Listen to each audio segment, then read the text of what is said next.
Hallo Leute, wir sind mal wieder in Toronto und fliegen heute nicht mit British, sondern mit Air France in der nagelneuen A350 nach Paris in Business Class natürlich. genau, aber wir sind leider viel zu früh am Flughafen. Wir haben schon unser Gepäck quasi eingecheckt, aber wir können noch nicht richtig einchecken, weil erst 2,5 Stunden bis 3 Stunden vorher der Check-in-Schalter aufmacht. Darauf warten wir jetzt und dann geht's los. Interessant ist, es geht eine KLM-Maschine um 18 Uhr und da hoffen wir, dass wir dann bei KLM unser Gepäck loswerden, damit wir durch die Security können.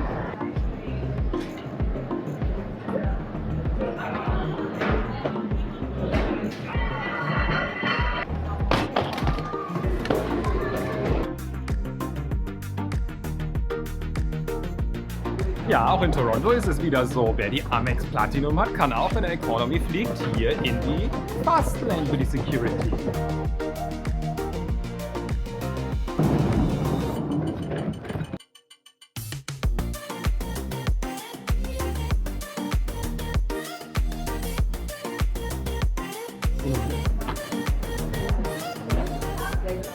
Ja, wenn man so früh ist wie wir, dann ist man auch so früh durch, weil es war nicht wirklich viel los. Wir waren die Ersten an der Business Class Schlange. Und jetzt gehen wir nochmal schnell durch Duty Free, damit wir bestimmt noch was kaufen. Oder wir bringen noch für Freunde Zigaretten mit. Das ist leider immer so ein Laster, wir rauchen nicht, aber Freunde, Bekannte. Und deswegen müssen wir jetzt mal schauen. Ja, ob wir was da kriegen. Ich sehe nur Parfüm und Alkohol. Wie? Ein Duty Free ohne Zigaretten? Das kann ja nicht sein. Macht sich einen Spaß. Ja, also den Weg kennen wir so sehr genau. Wir sind nämlich vor ungefähr 3-4 Wochen erst genau hier abgeflogen mit British Airways der neuen A350-1000. Das war ein toller Flug, ist schon online. Wenn ihr den sehen wollt, drückt am besten mal oben rechts das i. Und wir gehen jetzt aber in eine andere Lounge. Wir waren damals in der Prime Class Lounge, die echt gut war. Aber dieses Mal gehen wir in die Air France KLM Lounge. Und ich hoffe ja wirklich sehr, dass wir auch wegkommen hier. Heute ist nämlich, ausgerechnet heute ist hier ein richtiger Schneesturm am Gange. 3 Stunden am Stück schneit es schon und es ist total weiß da draußen, habe ich euch ja vorhin gezeigt. Aber die internationalen Flüge gehen bis jetzt alle raus.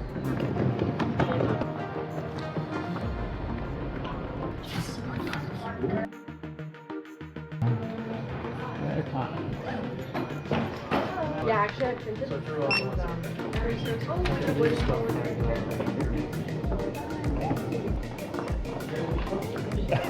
Du warst hier schon im Traum vielleicht, ja. War ich da mit Sicherheit schon. Cool.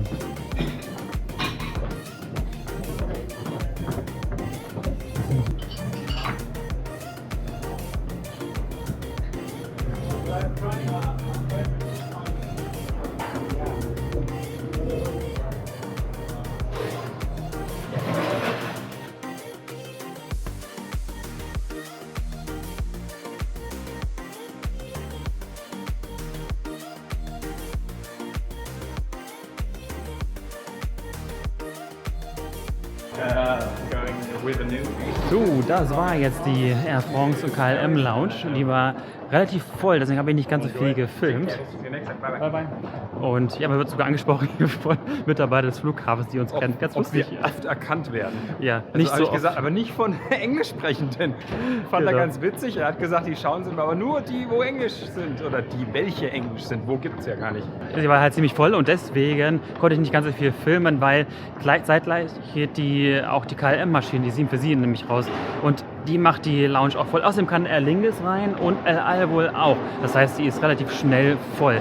Egal, jetzt gehen wir aber erstmal zu unserem Gate B29. Wir haben eine leichte Verspätung mit dem Boarding, 15 Minuten, aber da ist schon die Hölle los. Denn es ist, jeder denkt, okay, es könnte ja gleich losgehen und es ist sowieso recht schlechtes Wetter. Also es kann alles passieren. Ich bin gespannt.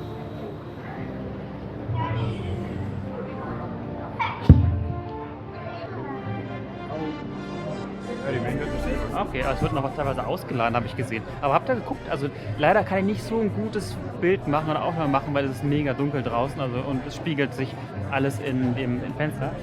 Die sieht schon richtig cool aus von vorne, so nah am Fenster dran, die A350-900, die relativ neu ist. Air France fliegt erst seit knapp einem Monat die Strecke Toronto Charles de Gaulle, also Paris, und ja, vorher mit der 777, hat eine ganz spezielle andere Business Class drin. Aber das zeige ich euch gleich, wenn ich an Bord bin. Flight Air France Q51 with service to Paris is now ready for boarding. Mr. Malverde, have a nice flight.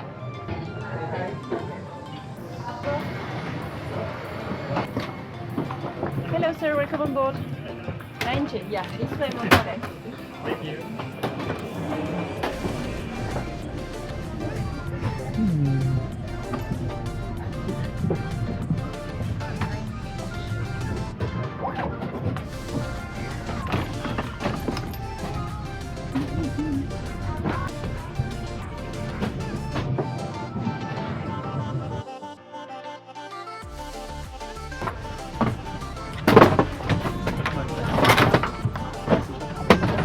Das passt alles in ein Overhead-Bin von mir.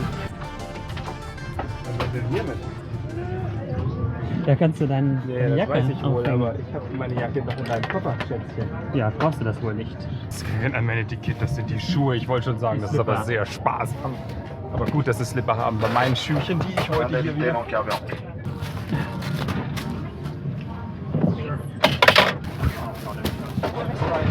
Mein Gott, das ist eine ganze Menge hier gleich an meinem Sitzplatz. Neben den Slipper eine Packung mit der Decke und ein großes Kissen. Alles ein bisschen in Air France-Farbe gehalten. Fehlt aber noch ein bisschen was. Das kommt wahrscheinlich während des Boardings. Das ist ein bisschen hektisch gerade, aber es ist ein bisschen zu spät, das Boarding begonnen. Es waren ganz, ganz viele Wheelchairs, also Rollstühle, die noch an Bord gebracht werden mussten. Das kostet eine Menge Zeit. Dann wurde ja auch noch 15 Minuten später das Boarding begonnen. Vielleicht, weil sie auch relativ spät angekommen ist, die Maschine. Es ist auch richtig schlechtes Wetter draußen. So, weil es zu spät ist, tausche ich jetzt gleich mal mein Hemd gegen Pullover und was Gemütliches. So schnell. Okay, Ja. na dann.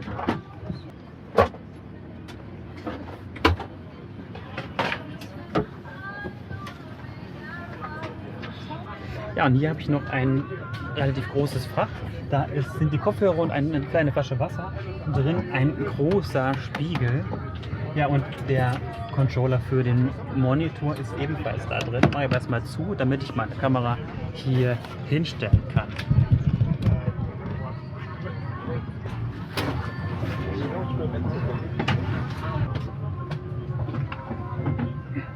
Da muss noch mal schnell das Eis und der Schnee aus dem Triebwerk rausgefegt werden. Ob das so normal ist, aber es hat auch ziemlich viel geschneit in den letzten Stunden hier. Hoffentlich kommen wir raus, aber sonst würde man ja auch nicht bohren. Aber es ist eine ganze Menge los hier und es ist viel verspätet und auch annulliert worden. Also besonders Air Canada hat ganz viel annullieren müssen. Aber die Flüge jetzt nach Europa, die gehen eigentlich fast alle raus. Exit emergency. Smoking is a permitted. It must be switched off and kept on you. We thank you for your cooperation. Finde ich eigentlich ganz nett bisher, muss ich sagen. Eine Riesenablage hier drin für mich. Und oh, guck dir das mal an. Ja, das ist auch neu. Ist ja wie eine A380, ja?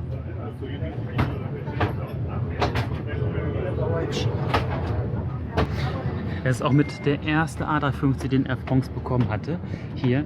Und der mit Business Class, das ist die erste Business Class, die sie hier in der A350 eingebaut haben. Die ist nämlich nagelneu. Ihr kennt sie vielleicht, bisher gibt es entweder die 222-Bestuhlung in der A380, die ist ja irgendwie grauenhaft. Oder es gibt die Reverse Herringbone Sitzanordnung in der 777, die ist gut, finde ich. Also in einer 121-Konfiguration, wie es hier auch ist, aber da sitzt man halt immer so schräg am Fenster, immer schräg angeordnet. Hier sitzt man immer abwechselnd am Gang und Dominik am Fenster.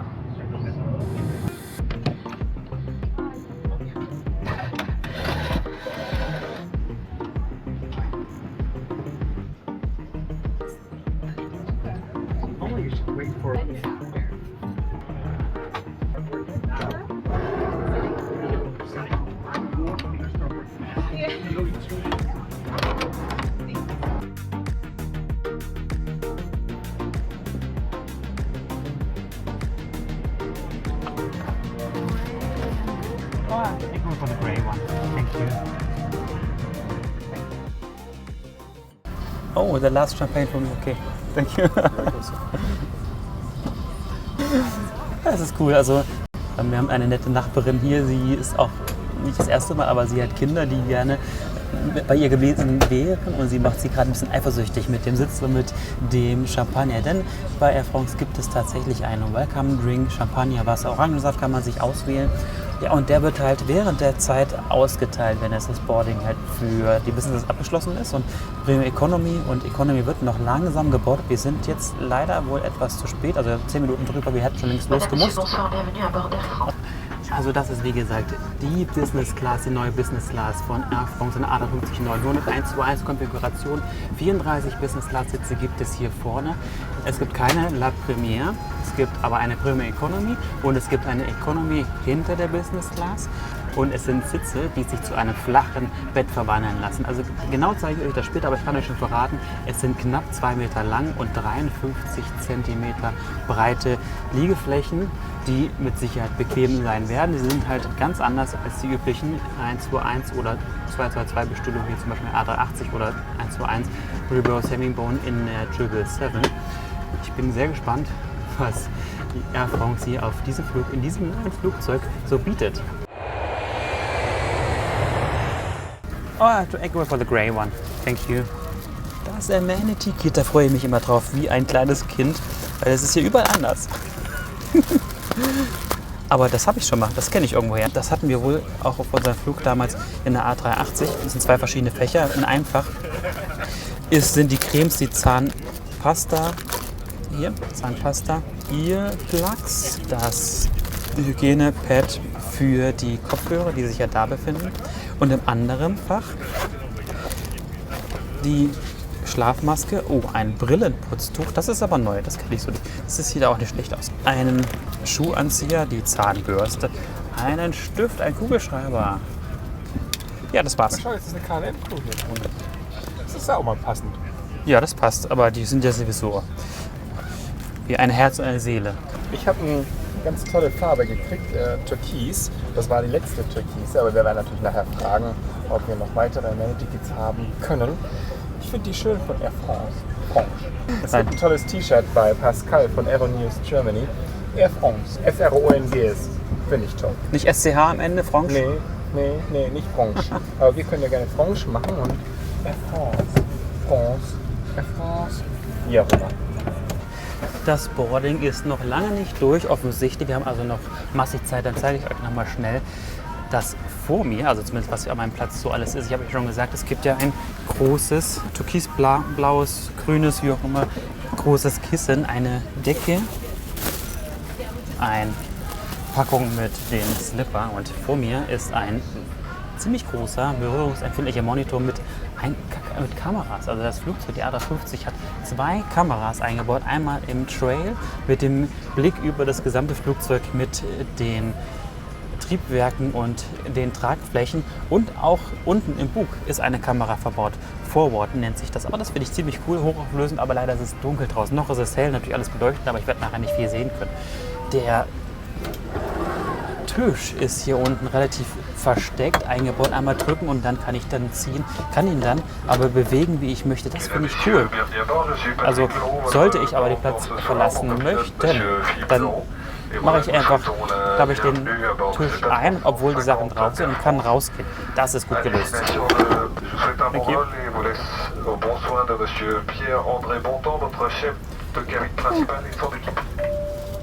Oh, die haben ein gutes Tuch. Ladies and gentlemen, welcome on board. I'm your captain, Patrick Leroux, my first officer today, Mr. Philippe Leroux, and the entire crew. We welcome you on board this Airbus 350. C'est heureux d'être en votre compagnie et nous avons 309 Passagiers à bord et nous sommes...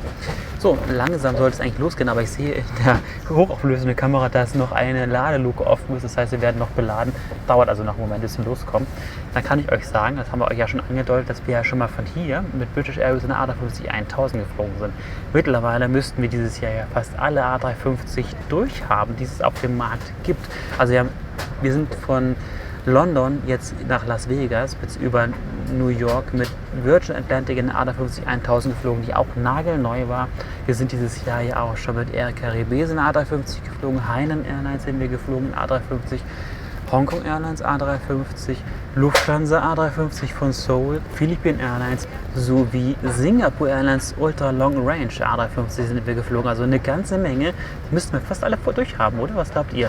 Welche Airline oder welche Airlines fehlen uns noch? Würdet ihr ganz gerne auf unserem Kanal sehen? Schreibt es bitte mal in den Kommentaren. Ich bin mir ziemlich sicher, dass mindestens eine fehlt, die ich im nächsten Jahr fliegen möchte. Und sie hat keine roten Triebwerke mehr wie sonst. Wisst ihr welche?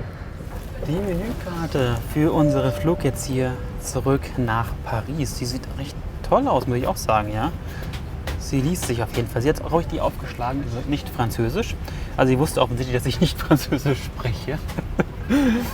Und ja, was gibt es denn hier zum Start? Was mit Pilzen und ein Salat. Oder ein Beef Stew. Beef Stew, das ist ja genau das Richtige für mich wieder. Ein Gulasch. Aber das mit Curry. Oder Fisch. Lachs gibt es und für diejenigen, die gar nichts davon mögen, eher Pasta, gibt es auch etwas. Pilz, Raviolis mit Parmesan. Das ist eigentlich was für dich, oder? Also die Ladeklappen sind immer noch nicht zu. Wir werden jetzt gerade zugemacht und wir müssen ja auch noch zum Enteisen. Das heißt, es wird mindestens eine Stunde Verspätung werden. Für uns zum Glück haben wir 4 Stunden Aufenthalt in Paris, dann geht es für uns weiter nach Hannover, also von daher für uns absolut kein Problem, aber für jemanden, der eine Short Connection Time hat, ist es ein Problem. Naja, aber lässt sich ja nicht ändern.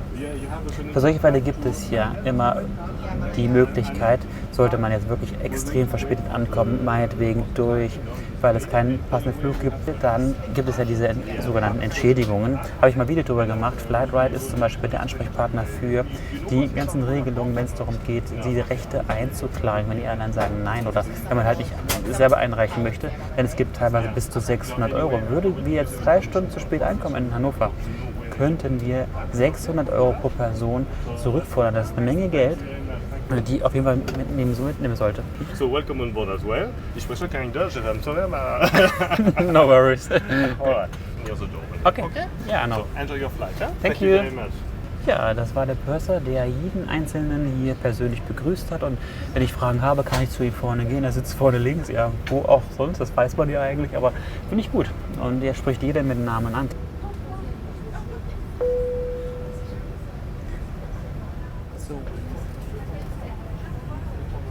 So, bevor es losgeht und das Safety-Video startet, wird nochmal hier die LED-Power der A350 gezeigt. Das mag ich hier besonders gerne. Von der A350 im Dreamliner geht es auch. Die A350 hat ein tolles Licht.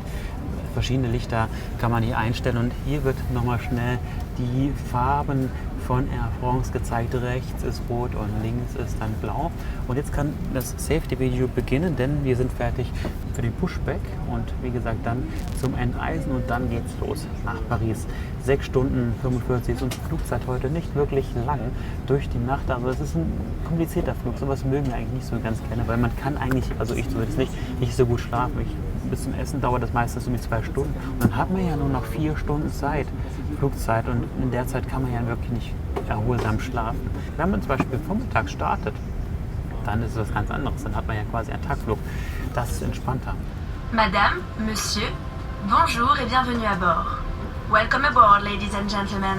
Whenever the seatbelt sign is on, your seatbelts must be securely fastened. Il sera possible d'aider d'autres personnes. Il faut your nose and mouth. L'oxygène tombera automatiquement à votre portée.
um die 75 dBA.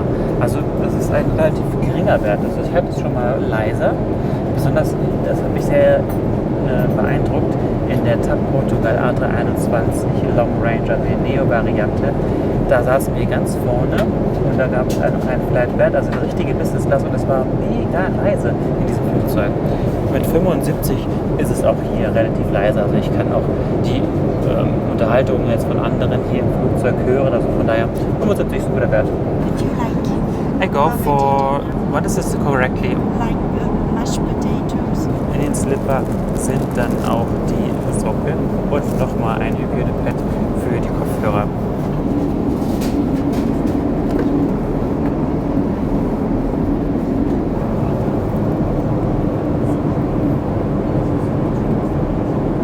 Bisschen eingeschlafen, habe ich gehört.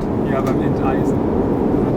Dominik hat gerade gesagt, es fällt auf, dass zuerst die Essensauswahl von den sogenannten Goldies oder diejenigen, die an Bord mit einem Status getroffen werden darf. Deswegen war sie auch zuerst bei Dominik und mir und dann ist sie von vorne nochmal nach hinten gelaufen. Aber deswegen konnten wir unser Essen schon auswählen, weil die Gefahr ist ja schon da, dass es, wenn man hinten sitzt, dass die gewünschte Mahlzeit nicht mehr zur Verfügung steht.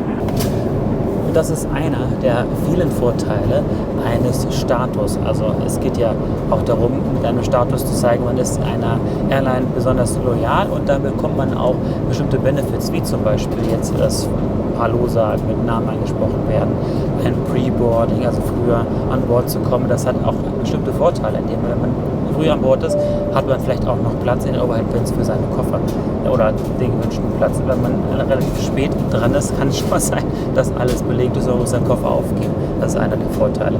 Man kann in eine Lounge gehen, kostenlos, egal ob man Economy fliegt, Business Class fliegt, First Class fliegt, oder man sammelt wertvolle Meilen.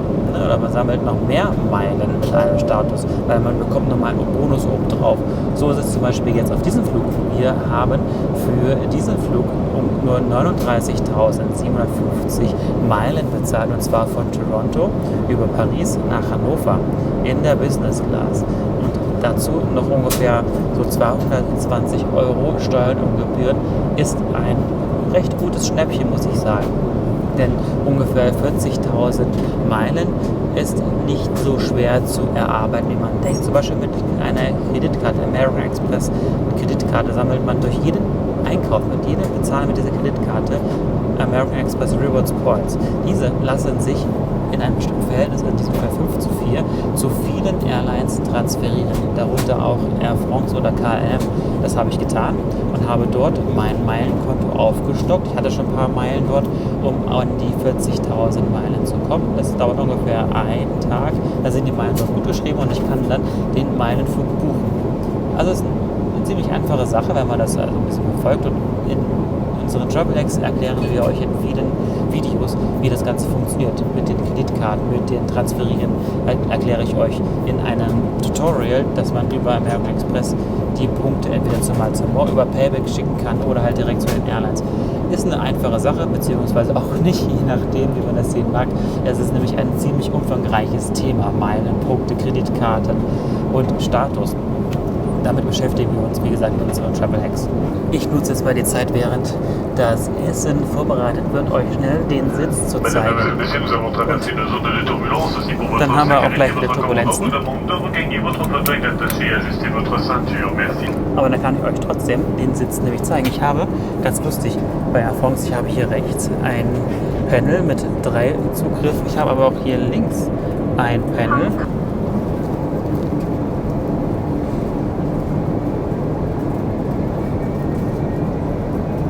Und da bin ich schon in der Liegeposition, und zwar hat Air France hier in der neuen Business Class einen Sitz eingebaut, der 1,98 Meter lang ist und ungefähr 53 cm breit.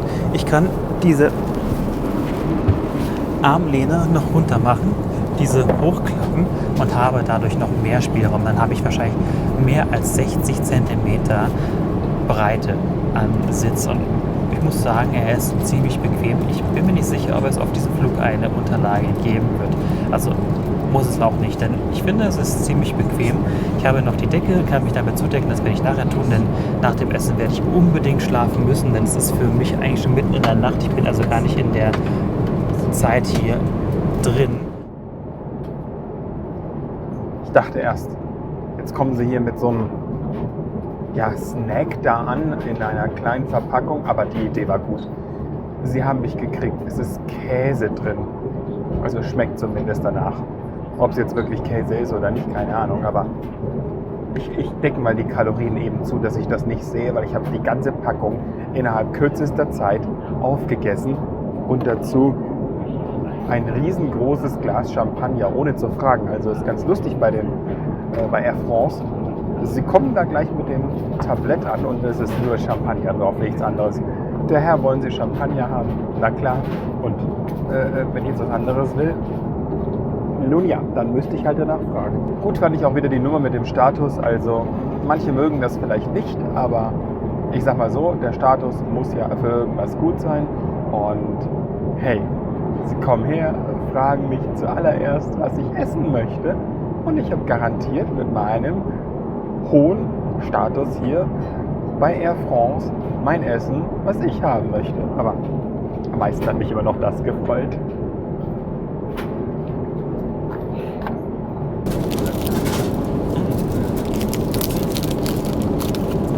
Die A350 ist ja eins meiner liebsten Flugzeuge, wenn nicht sogar das Lieblingsflugzeug von mir, weil es auch so meistens viel ruhiger ist. Es ist entspannter, hat eine bessere Luftfeuchtigkeit hier an Bord, ruhiger und ja, Air France wird dieses Jahr 5 Stück davon übernehmen und fliegt damit unter anderem nach Toronto, Seoul und auch nach Kairo und auch noch weitere Staaten in den USA.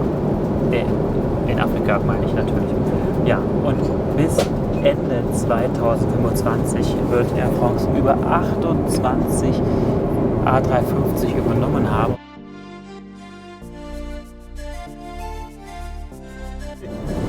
But it was really nice. We flew with a 777 to Hong Kong. It was really good. Yeah, you enjoy it. That's good. I think you like. Yeah. And with the cheese. And any water? Yes, still water, please. So enjoy and then we'll see you for the hot drink. Okay. Ja, aber das ist jetzt, also die Vorspeise, die kommt aber zusammen mit der Käseplatte und dem Dessert, also so kleinen Süßigkeiten. Das sieht aber total lecker aus. Und einen frischen Salat mit Dressing dazu.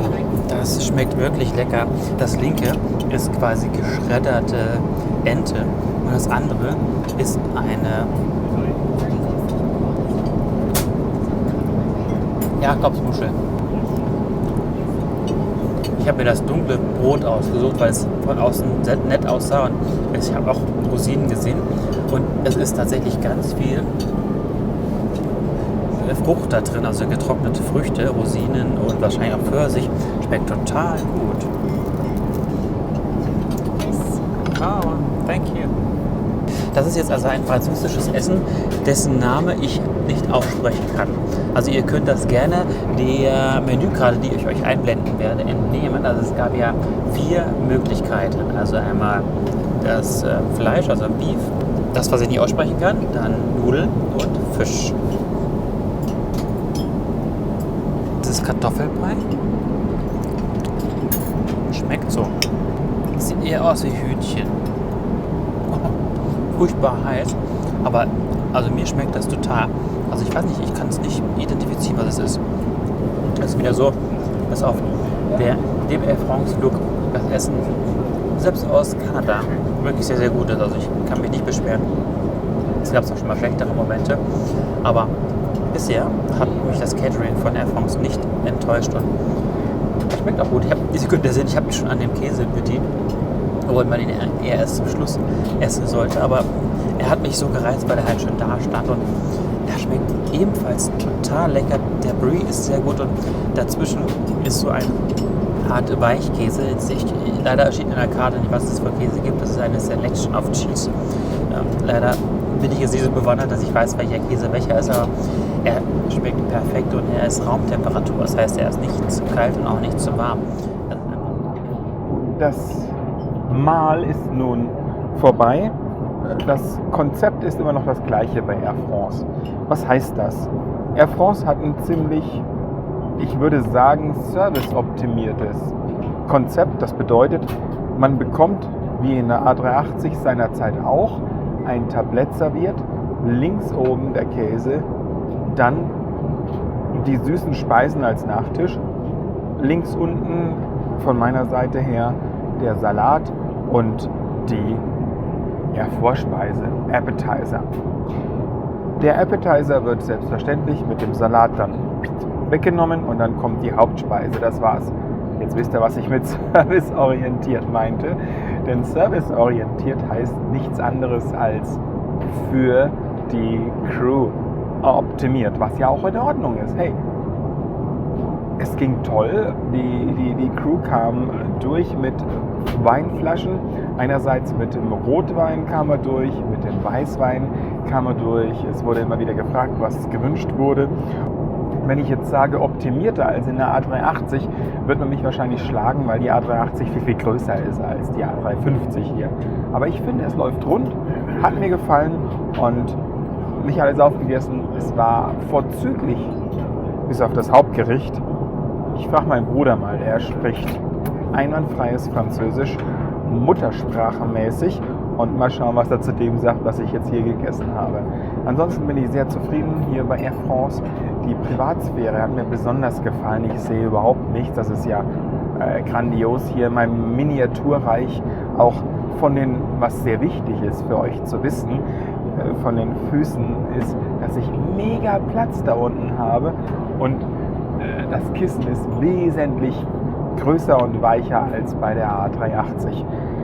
Die, habt ihr gerade gesehen, Seitenwände für meine, oder die Ellbogenhalter, wie man es auch immer nennen möchte, lassen sich nach oben klappen und nachdem ich hier alles runtergefahren habe, gute Nacht. Wir sehen uns nachher. So, jetzt ist das Essen durch.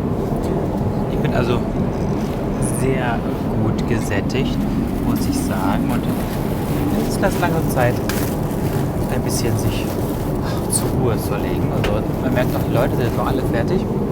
Das heißt, es wird auch gleich relativ schnell dunkel gemacht werden. Und dann können wir schlafen. Verdammt, in 5 Stunden sind wir schon in Paris. Also die Zeit fliegt ja wie im Flug. Oh, immer diese Redewendung, die immer so perfekt passt in einem Flugzeug.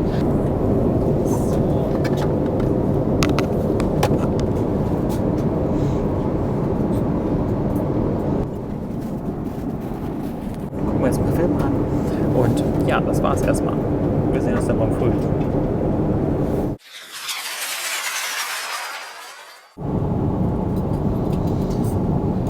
Guten Morgen, Leute. Es sind ungefähr jetzt noch 55 Minuten bis zur Landung in Paris und knapp eine Stunde und 10 Minuten vorher wurde das Licht hier angemacht und das Frühstück hat begonnen. Man hat es auch gemerkt, hat angefangen vorne zu klippern. Aber man ist relativ schnell hier durchgegangen. Aber irgendwie habe ich gerade nicht so Lust auf Frühstück. Ich muss euch aber noch eine Sache zeigen. Das ist die Toilette. Das habe ich bis jetzt ganz vergessen.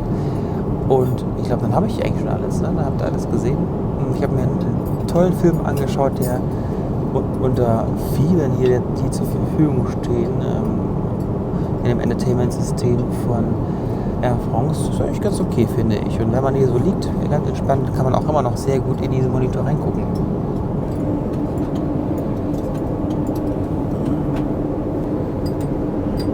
Ich habe euch hier schon die Kameras beim Start gezeigt. Die sind ja wirklich mega gut. Obwohl es sehr dunkel draußen ist oder relativ schlechte Lichtverhältnisse, sieht man doch noch einiges. Und jetzt geht so langsam die Sonne über Europa auf. Und ich zeige es euch mal.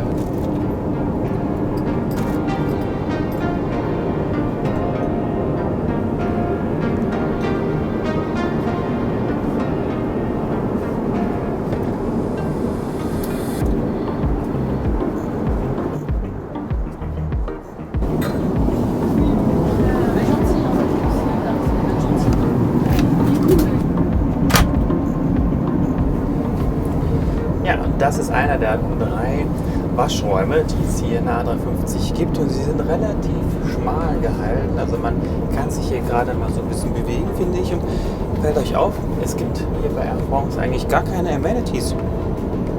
Es gibt keine Cremes, keine extra Seife, es gibt nur diese Handseife. Man könnte denken, es ist die Economy-Toilette. Aber es gibt einen Schminkspiegel. Das ist interessant, ja.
Au revoir, genau.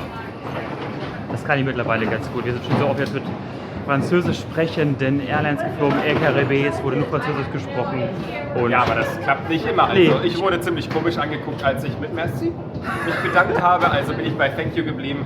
Der Vorschlag von dem Zuschauer, der war ja mal da, der ist nett gemeint, aber ich wurde jetzt 10-mal komisch angeguckt bei Franzosen. Vielleicht habe ich es auch einfach nur falsch oder ausgesprochen. Wie dem auch sei, ich bleibe jetzt bei meinem Thank You. das ist auch okay so. Ja, das ist auch in Ordnung so und man muss nicht unbedingt versuchen, auf Krampf die Sprache derjenigen zu sprechen, mit denen man gerade fliegt. Genau. Also wie gesagt, für mich war der Flug ganz okay. Ich konnte ganz gut schlafen auf diesem Sitz. Er war für dich vielleicht ein bisschen beengt. Für mich war er okay, weil ich etwas am Gang war. Nee, das denkst du nur. Bei mir Okay. war viel Platz. Er ist nur nicht lang genug. Also mit 1,80 muss man wieder ganz hoch mit dem Kopf, damit die Füße sich ein bisschen anlehnen können. Dann müssen wir schnell mal Sehr genau. schön aus. Oh ja.